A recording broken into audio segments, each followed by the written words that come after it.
Obrigado, Senhor, pela Tua misericórdia, o Teu amor e por tudo que tem feito por nós. Somos pecadores que precisamos diariamente da Tua graça.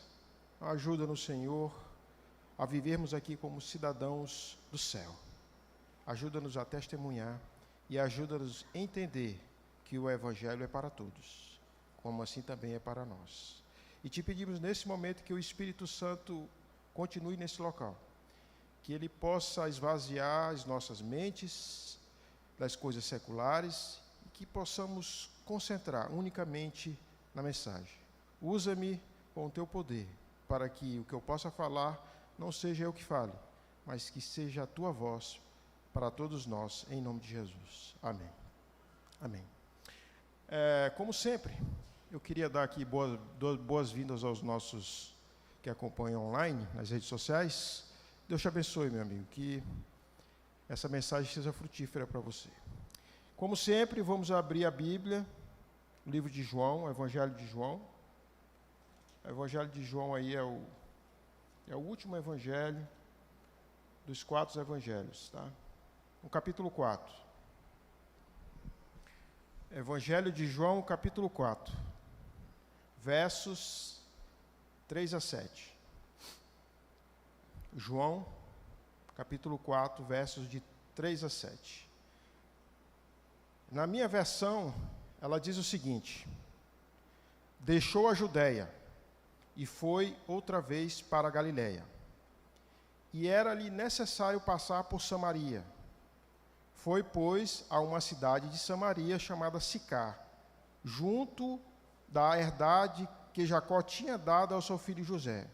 E ali estava a fonte de Jacó. Jesus, pois cansado do caminho, assentou-se junto à fonte. E era isto quase a hora sexta. Versículo 7. Veio uma mulher de Samaria tirar água e disse-lhe, Jesus, dai-me de beber. Muitos sermões já foram feitos sobre a mulher samaritana, não é verdade? Nós conhecemos a história, é uma história conhecida por muitos de nós. Mas hoje eu quero fazer uma perspectiva da graça sobre essa mensagem. E para começar, para nós entendermos aqui melhor esse contexto, queria que vocês voltassem as suas mentes aí para o ano de 1945, a Segunda Grande Guerra.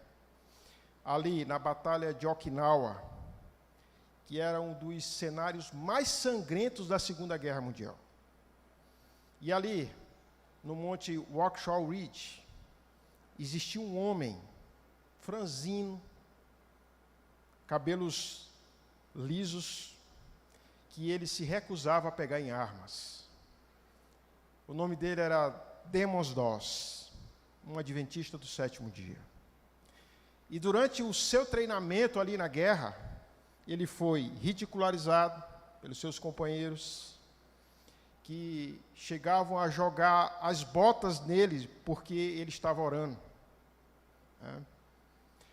Os seus superiores o tratavam com ironia, chamavam que ele era maluco, ele precisava, na verdade, de um psiquiatra. E vários rótulos foram dados a Demos Doss: covarde, inútil, fanático. Mas quando eles foram para a guerra, e quando o inferno se abriu ali em Okinawa, e todos correram com medo das grandes bombas que dizimou o batalhão americano, aquele fanático, ele ficou sozinho, no topo da escarpa. Desarmado, sozinho, ele resgatou 75 homens feridos. Um dos quais deles, e vários deles, zombavam dele dias antes. E ele, toda vez que pegava um homem, ele dizia, Senhor, ajuda-me a salvar mais um. Aquele rótulo de covarde, de preconceito humano, tornou-se, na verdade, um instrumento da salvação divina. Por que eu começo com essa história? Porque João, no capítulo 4, ele trata justamente de um ponto que é preconceito. Aqui existem vários pontos de preconceito teológico, racial, né? Racial. E o texto inicial ele diz o seguinte: era-lhe necessário atravessar a província de Samaria. Na verdade, irmãos, isso não era necessário para Jesus. Na verdade, os judeus, eles tinham outra rota para ir para Samaria. Eles iam pela Pérea, que era do outro lado do Rio Jordão. Mas eles não passavam em Samaria. O motivo era simples. Judeus e samaritanos não se falavam. Não se davam bem. Eram inimigos. Né? Eles se odiavam mutuamente. Né? Eles se odiavam de maneira terrível. Né? De maneira terrível. Né? Mas Jesus resolveu ir passar por Samaria. Sabe por quê? Jesus, ele não tem preconceito. Ele não tem um conceito que às vezes nós temos de certas pessoas, pela posição social, pelo cargo que ela ocupa. Jesus pensava diferente. E o risco, o próprio Cristo tinha, o próprio Jesus tinha, porque um judeu entrando em Samaria, no terreno dos samaritanos, ele estava com o risco de morte. Existiam histórias contadas por historiadores judeus, que samaritanos às vezes também matavam judeus, assim como também judeus matavam samaritanos. Mas o Cristo que nada teme, ele atravessou Samaria para falar com uma mulher.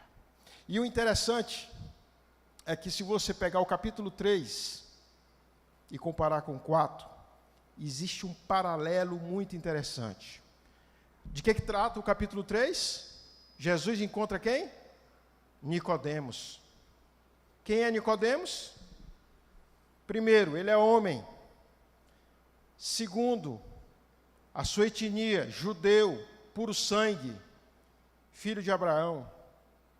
Posição social, membro do Sinédrio, a elite governante da época do judaísmo. Ele fazia, na verdade, parte do Supremo Tribunal dos judeus. Qual era a sua reputação? O mestre da lei, teólogo, respeitado, doutor da igreja. Qual era a sua condição moral? Aparentemente irrepreensível. Se você olhasse Nicodemos na rua, ou pelo menos quem a conhecesse ele, olhando a sua aparência, dizia: esse aí é um homem de Deus. Se ele não for para o céu, ninguém vai. Ninguém vai. Né? E qual foi a abordagem que ele fez? Ele foi a Jesus o quê? À noite. Ele foi protegido, ele queria se esconder. Como vemos no capítulo 4, agora é um pouco diferente, é um contraste. Qual é o gênero? Uma mulher. Naquela sociedade, uma mulher não era considerada em julgamentos, ela era considerada uma propriedade, ou seja, a mulher só tinha valor se seu marido dasse valor a ela à sociedade, senão ela era só mais uma por aí. A etnia daquela mulher, a pior de todas, samaritana, mestiça, considerada herege e impura pelos judeus. Qual era a posição social daquela mulher? Marginalizada, excluída, até pelas próprias mulheres samaritanas. Qual era a reputação dela? Uma mulher de má fama, conhecida em sua cidade, não por virtude, mas por causa de escândalos. Qual era a condição moral dela? Promíscua e com uma vida matrimonial destruída. Nicodemos encontra Jesus à noite. E agora Jesus encontra essa mulher ao meio-dia. Perceberam o contraste das duas coisas? A gente até pensa que isso é coincidência, não? Mas não é. é obra do Espírito. Obra do Espírito. Para Nicodemos, Jesus diz: é necessário que você nasça de novo. Nasça de novo. Para a mulher, ele diz: se beberes da água que eu te der, nunca mais terá sede. Meus queridos, o que Jesus está querendo dizer com isso? Ninguém é excluído do reino de Deus, a não ser aqueles que querem se excluir. Essa é a grande verdade. A graça de Cristo, ela é suficiente para alcançar todos, não importa a condição social. Se é um doutor ou se é um marginalizado, a graça de Cristo não aceita justiça própria. Nicodemos estava no topo da pirâmide. E aquela mulher também estava na ralé da pirâmide. Mas mesmo assim, Jesus busca ambos personagens. Ambos personagens. Como você se sente hoje? Você se sente um Nicodemos que vive por lei, por regras, porque acha que devolve o dízimo, ou porque guarda o sábado, está salvo? Ou você vive como uma mulher que não tem mais nenhuma perspectiva nesse mundo, uma pessoa desprezada, quem sabe vivendo marginalizado da sociedade? Você está achando que seus pecados são grandes demais? A resposta é uma só. A cruz, meus irmãos, ela não tem níveis. A cruz é um plano sólido e reto. Sólido e reto. E todos esses grupos, grandes e pequenos, pode ser Donald Trump, presidente dos Estados Unidos, ou pode ser a pessoa mais marginalizada que você conhece em sua vida. Todos eles precisam da graça de Deus. Não tem ninguém melhor do que ninguém. Sem a graça de Deus, somos condenados. Condenados. Condenados. Então Jesus, ele ali chega no poço de Jacó. Ele está cansado. É uma viagem longa. E ali, naquele momento que ele senta com aquela mulher, ele começa ali a fazer uma revolução na sociedade judaica da sua época. Primeiro, como eu falei, as mulheres, elas não eram bem vistas na sociedade. E existiam alguns ditados que diziam: não converse muito com uma mulher. Por que será isso? Lembra de Adão?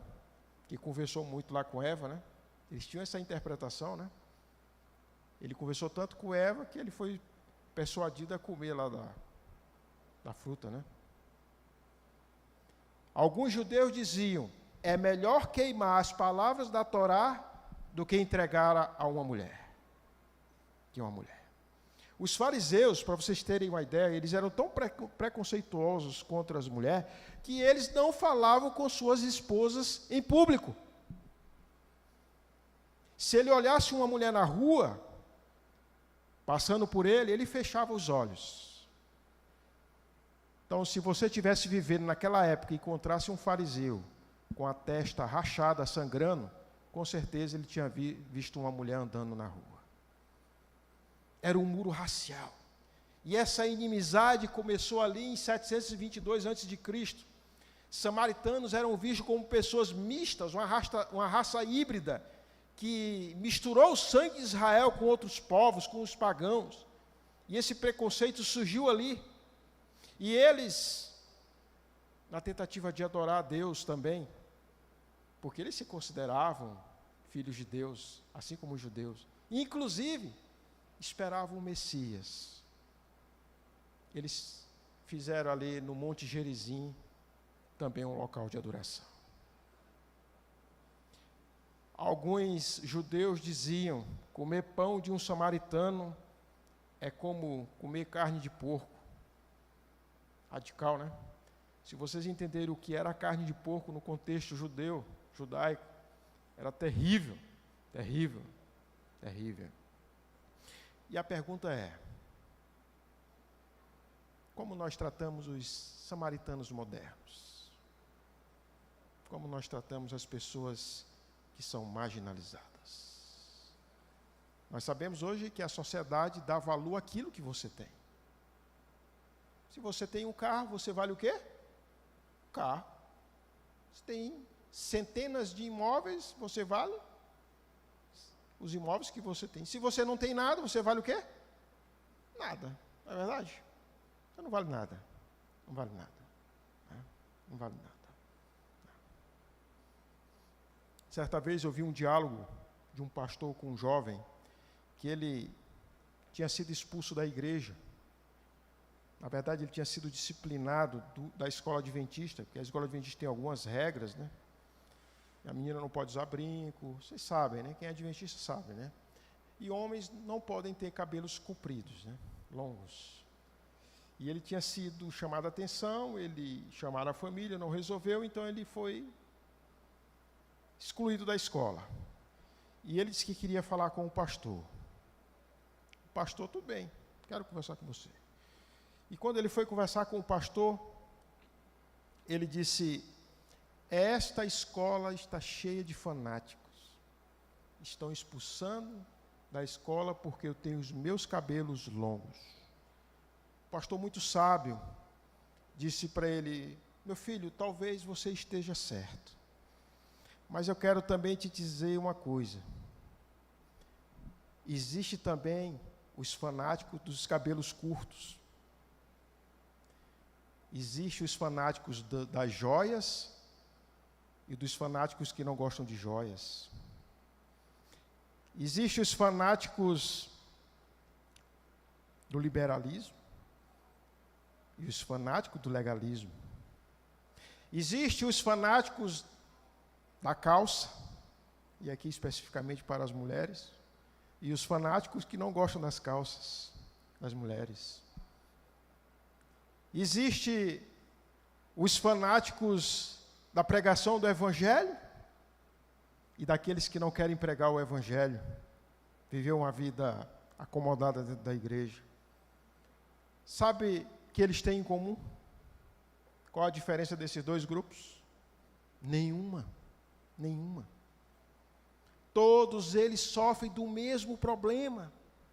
A necessidade de criar um método de salvação, de superioridade.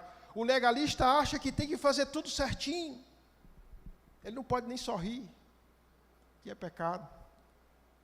Lembre-se, eu não estou falando aqui que a pessoa não tem que ser coerente naquilo que faz, tem que ter prudência. Não, lógico, senão não seríamos cristãos. Nós temos que analisar as nossas decisões. O liberal é pelo outro lado o extremo. Ele não segue regras. É tudo do jeito dele. E o mais interessante é que o fanático sempre é o outro. Nunca sou eu. Nunca sou eu. Sempre atribuímos o fanatismo ao outro lado e não reconhecemos muitas vezes a nossa própria doença. Quando Jesus conversa com aquela mulher, ele não endossa o pecado daquela mulher, mas também ele não repudia o amor que ele sente por ela.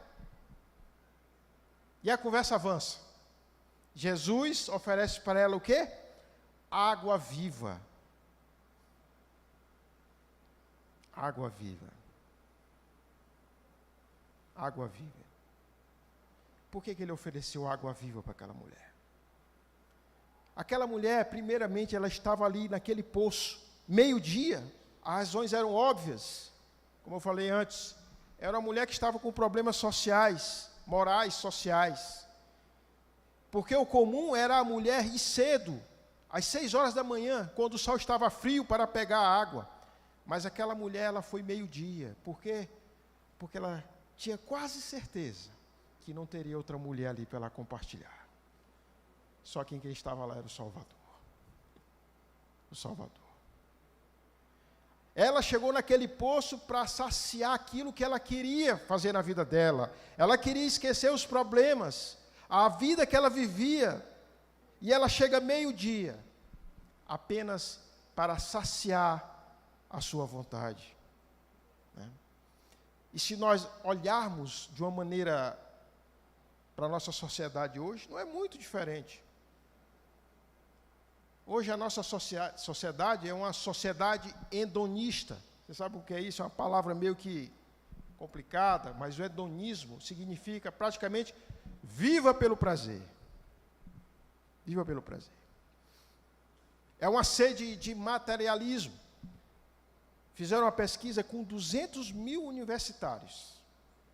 Isso na América Latina, Central e nos Estados Unidos. E tinha uma pergunta que era interessante. Uma pergunta que era interessante. Qual é a sua prioridade de vida?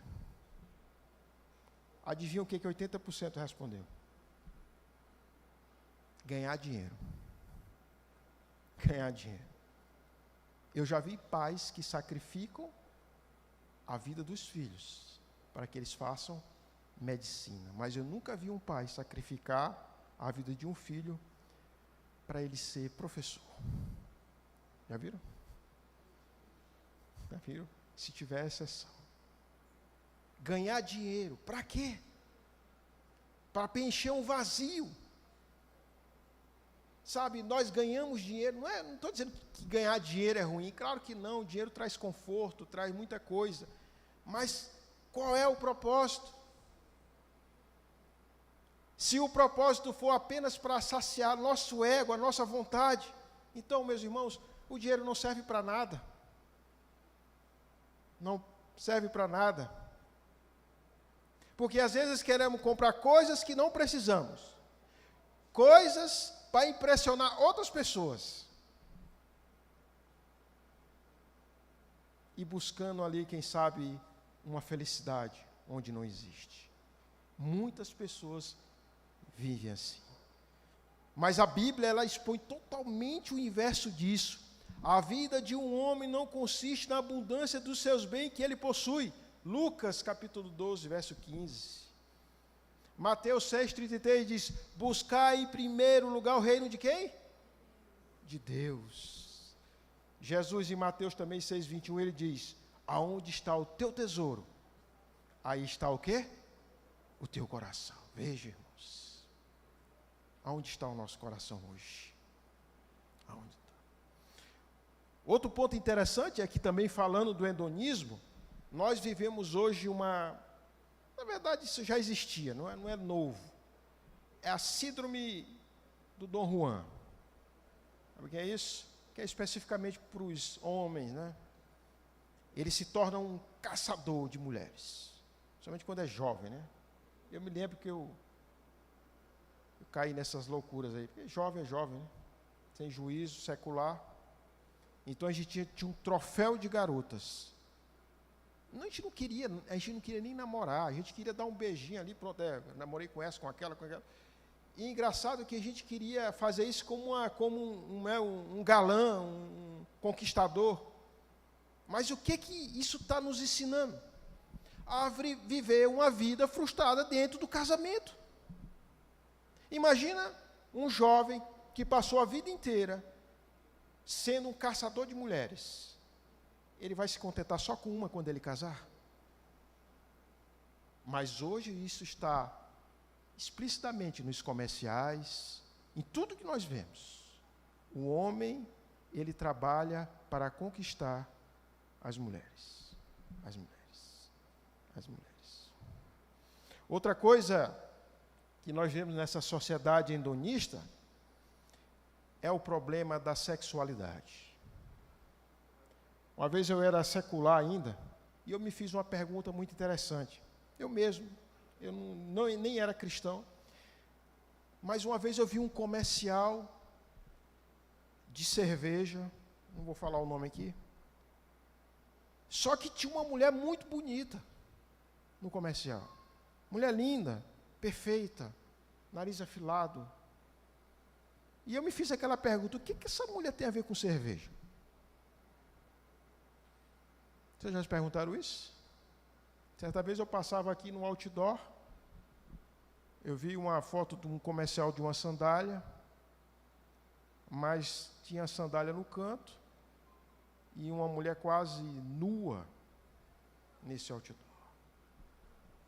Hoje o nosso grande problema também é o problema da pornografia visual.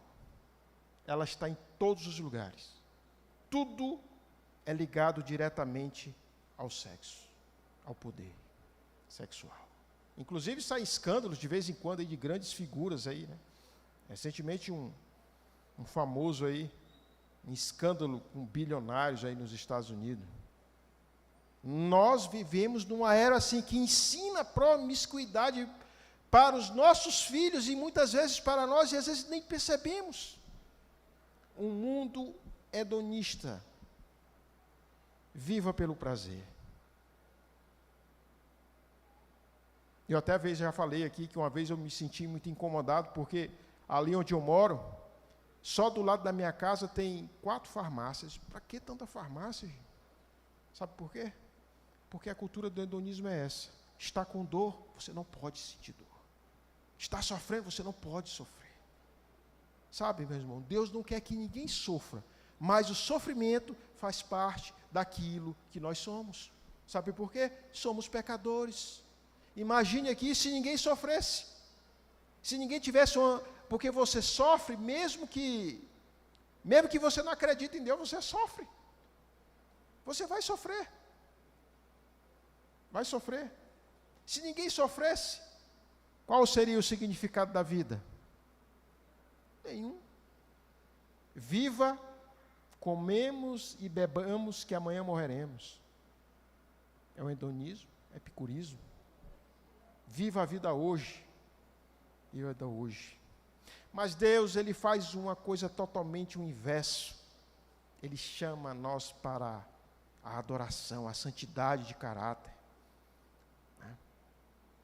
A santidade, meus irmãos, também ela não faz nós melhores do que ninguém, mas ela apenas coloca na nossa vida o caminho que devemos seguir, de tantas avenidas que existem nesse mundo.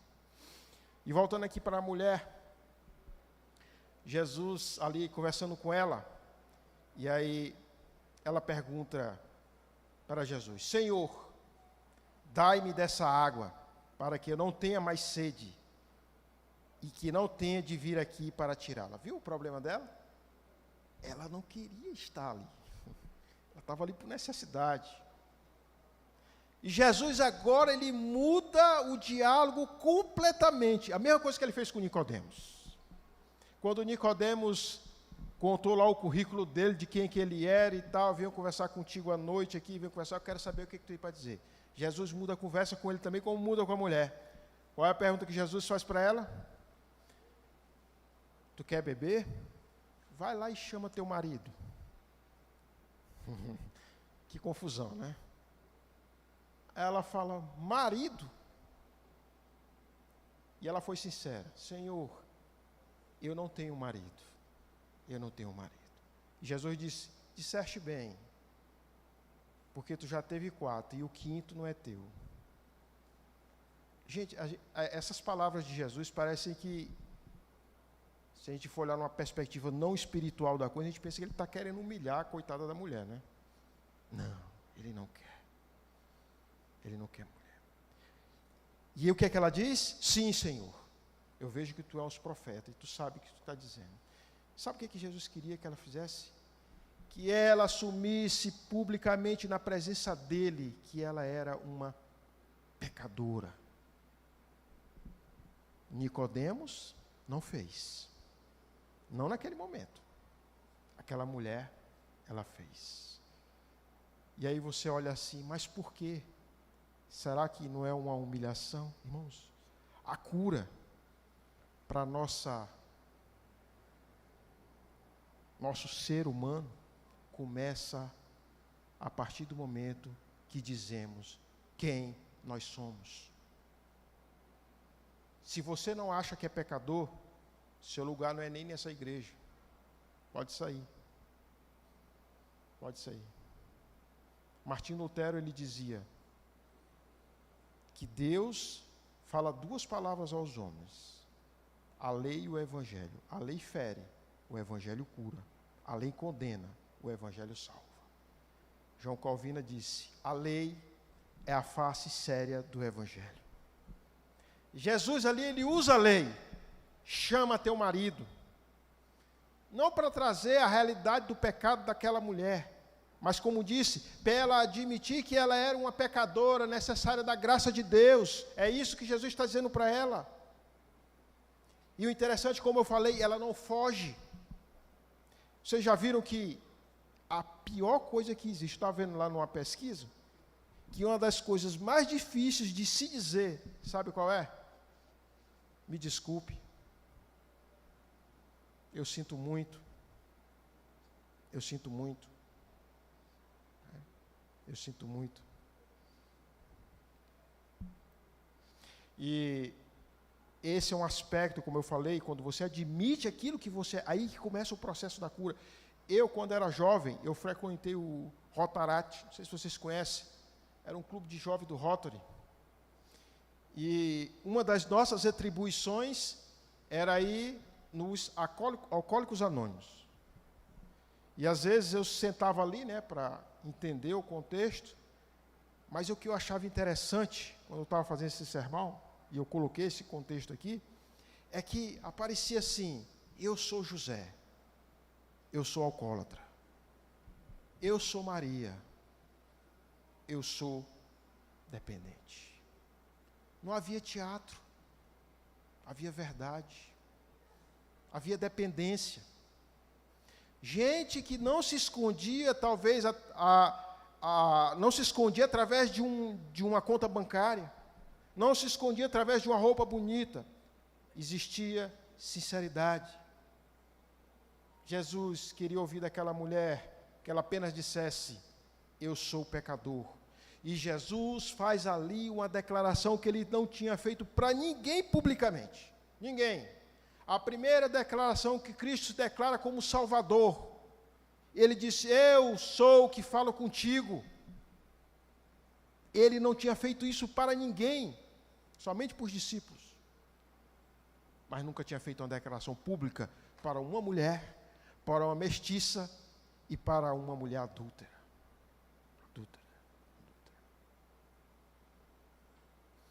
E isso, meus irmãos, que é santificação. Quanto mais perto da luz, mais eu vejo quem eu sou. Mais eu vejo quem eu sou. Quanto mais perto de Jesus, mais eu vejo o meu caráter e a minha condição como pecador. Como pecador. Quando eu estava estudando a Bíblia para me tornar um cristão, o meu interlocutor sempre dizia assim: bora batizar. Sabe o que eu dizia? Ainda não. Eu sou pecador demais. Na minha cabeça, né? Na verdade era um orgulho, né? Eu não queria um compromisso. Eu não queria um compromisso. E Jesus ali, ele se declara como Salvador. E ele só se pode declarar Salvador daqueles que têm humildade no coração, daqueles que se declaram publicamente: Senhor, eu preciso da tua graça. Eu preciso do teu poder, porque eu sou um pecador. Irmãos, você não pode ter paz sem ter o príncipe da paz. Você não pode ter o Salvador sem ter um Salvador. A religião, na verdade, ela não é um pacote de regras. Ela é uma pessoa. Sabe quem é essa pessoa? Jesus. A religião é Jesus. E aquela mulher, quando ela entendeu isso, de maneira dramática, o que ela fez? Verso 28. Deixou, pois, a mulher o seu cântaro e foi à cidade. Sabe o que é aquele cântaro ali? Se a gente fazer uma homilia aqui, é o esforço humano de encontrar a felicidade daquilo que não traz. Aquilo que não traz. Aquilo que não traz. Eu acredito que se você veio a essa igreja hoje, é porque você está insatisfeito com as coisas lá fora. Você não acredita mais nesses clichês modernos. Você veio aqui hoje, nesta noite, é porque você chegou a uma conclusão que esse mundo não é seu lugar. Que seu lugar é ao lado de Jesus. E aquela mulher saiu para testemunhar. Deixou tudo e foi contar aquilo para os seus conterrâneos. Para finalizar, eu vou contar uma história que aconteceu também em 1947. Uma mulher chamada Corrie ten Boom, ela passou por vários campos de concentrações ali do judeu. Certa vez, em 1947, ela estava numa igreja em Munique. E como ela se converteu, né, ali na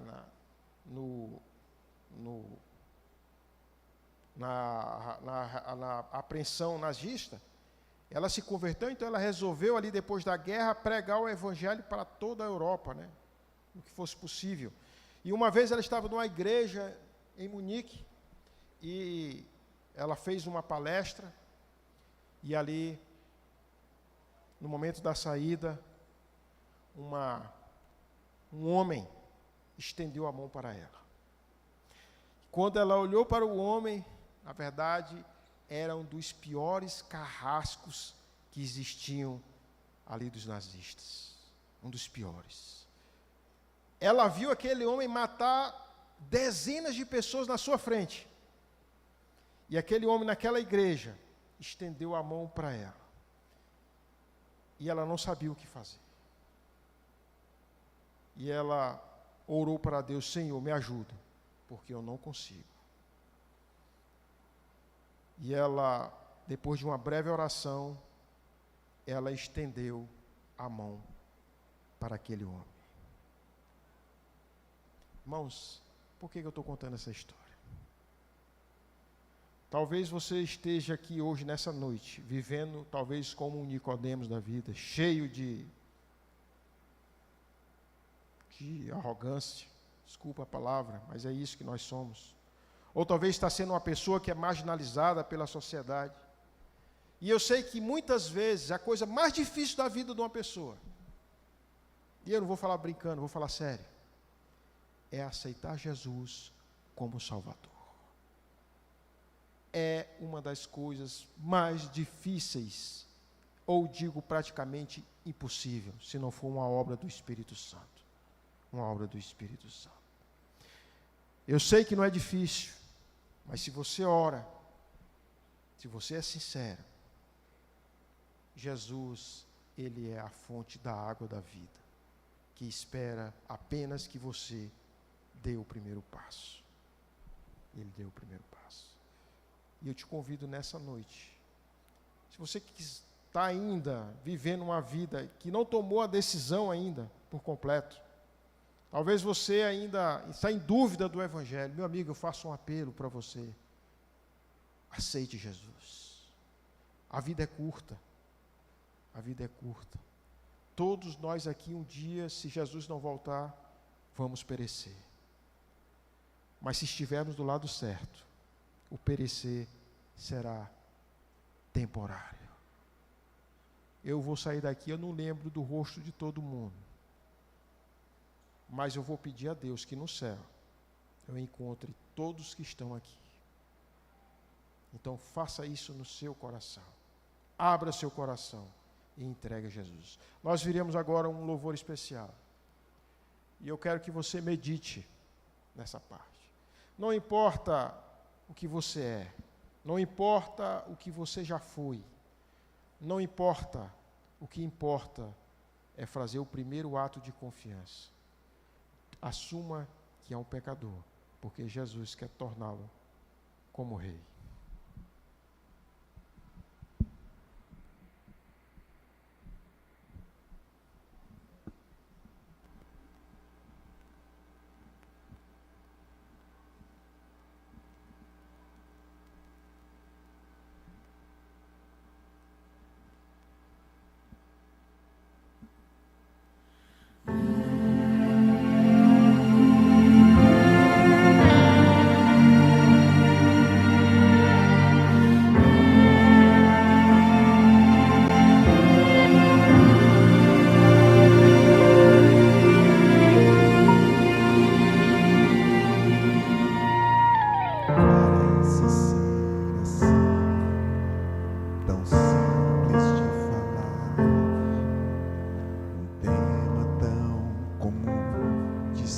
escutar.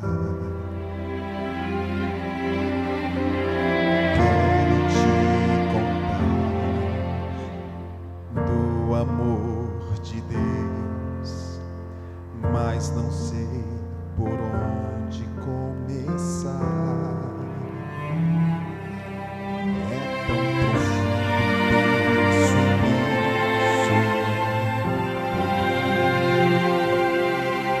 extravagante, infinito, e é por ti.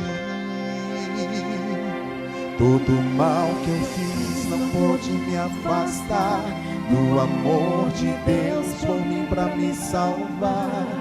O eterno amor morreu na cruz pra viver completo eternamente em mim. Por amor entrega-se para sofrer, por amor transforma-me num novo ser. Incondicional amor de Deus, louco pra pulsar junto ao teu coração. Eu não sei te explicar.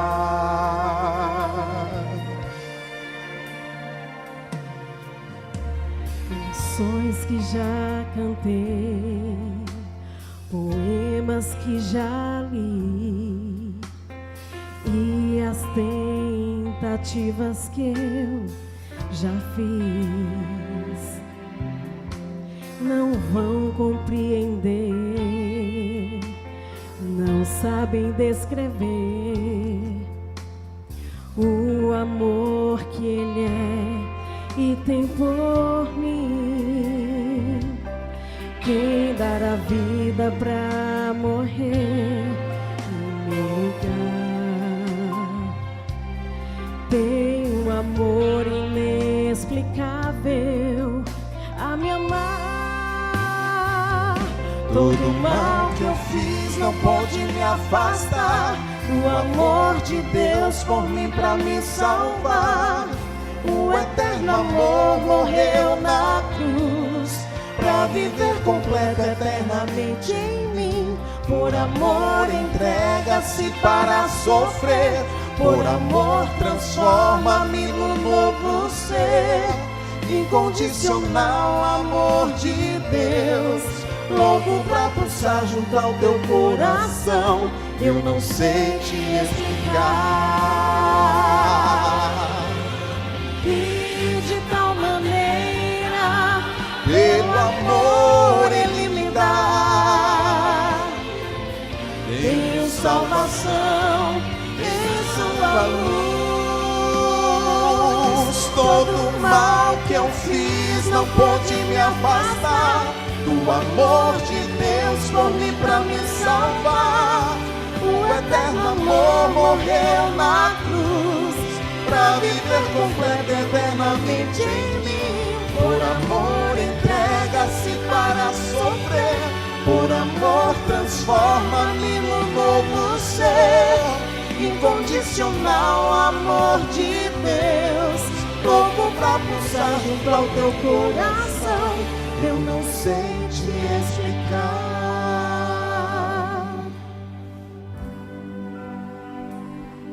Vamos ficar em pé.